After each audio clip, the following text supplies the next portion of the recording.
Hey guys, welcome back. Well, it's a couple of days after I started this thing for the first time.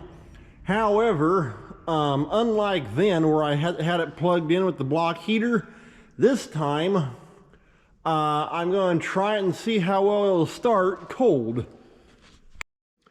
Right there's the thermometer, and it's right around about 32.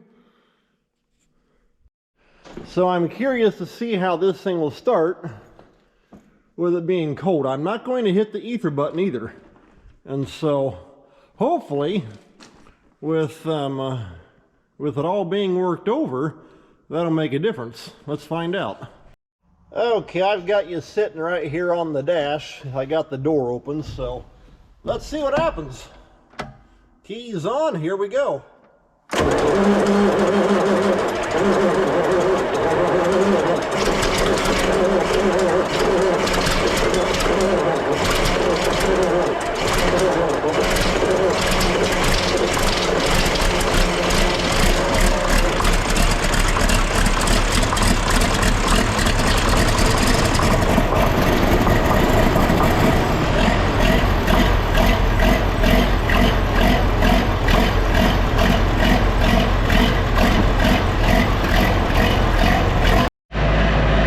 I can tell you one thing, before the overhaul, there's no way that thing would have started at 32 with no ether at all.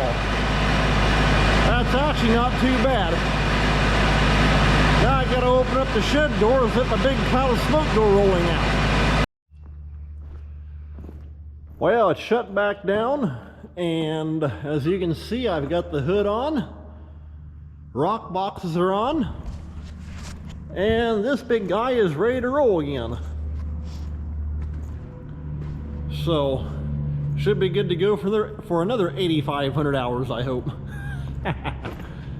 But, yeah, so hey, thanks a lot guys. Appreciate you hanging around to watch the videos I've done on overhauling this thing. So, I think with this little short video here, that's kind of a wrap up as far as engine work on this thing goes. And so my next project is going to be on my little B over there, trying to get that thing up and going. But let's see here. I've got to I may actually use this tractor here on the R1 33-foot disc. I need to put new blades and bearings on the thing, and so I may actually use this tractor here to pull inside the shed here. That way I can start working on that. But yeah, we'll see what happens here. So hey, take care. Thanks a lot for watching. We'll see you next time.